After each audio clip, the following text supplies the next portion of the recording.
জানেন কেন এতদিন সিনেমার পর্দা থেকে দূরে ছিলেন বাংলার জনপ্রিয় অভিনেত্রী দেবশ্রী রায়? চলুন সেটাই আজকে জেনে নেব এই ভিডিওর মাধ্যমে। অভিনয় গুণে দেবশ্রী রায় একজন কেমিস্ট্রির শিক্ষক। কি ভাবছেন, বাস্তবে না পর্দায়?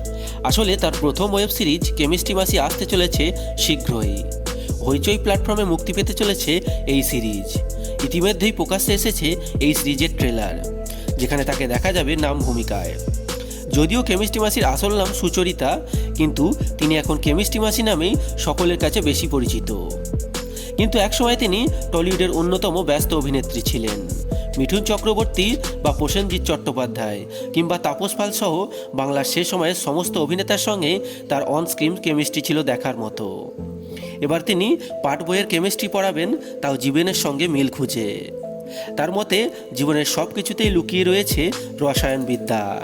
তাই এই সিরিজ মুক্তির আগে এই বিষয় নিয়ে TV9 বাংলাকে দেয়া একটি সাক্ষাৎকারে তিনি জানিয়েছেন, অনেক দরিদ্র ছাত্রছাত্রীরা শিক্ষার আলো পাচ্ছে না, সেটাই এই সিরিজে উঠে এসেছে।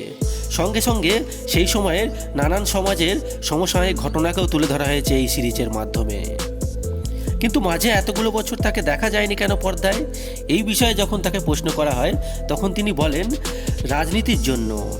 যে কাজটা করি আমি সেটা মন দিয়েই করি। আপনি একবার রায়দিঘিতে যান, আমি কি কাজ করেছি ওখানে গেলেই আপনি বুঝতে পারবেন। ওটার জন্যই অভিনয়ে একটু অবহেলা করেছি। তাছাড়া আমি যে কোনো কাজের জন্য আগে ভালো স্ক্রিপ্ট খুঁজি, তাই মনের মতো স্ক্রিপ্ট পাচ্ছিলাম না বলেই এতদিন কাজ করিনি।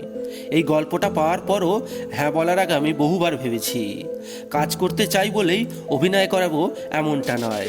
তখন লোকে আবার বলে দেবে, দেখুন দেবশ্রী রায়ের মতো একজন অভিনেত্রী এ আবার কি করলো। তাই বেছে বেছে এই কাজটাই করলাম। তবে লোকসভা নির্বাচনে তিনি ভোটের ময়দানে লড়বেন কিনা সেটা কিন্তু খোলসা করেননি। তবে এটুকুনি খোলসা করেছেন যে তার ধ্যান জ্ঞান এখন সবটাই কেমিস্ট্রি মাসির উপর। যাই হোক বন্ধুরা, দেবশ্রী রায়ের সঙ্গে কোন অভিনেতার অভিনয় দেখতে আপনার সব থেকে বেশি ভালো লাগে অবশ্যই আপনি কমেন্ট বক্সে কমেন্ট করে জানাবেন। এবং এরকম দরকারি এন্টারটেনমেন্ট নিউজ সবার আগে পাওয়ার জন্য আমাদের চ্যানেলটা সাবস্ক্রাইব করে আমাদের সঙ্গে যুক্ত থাকবেন। ধন্যবাদ।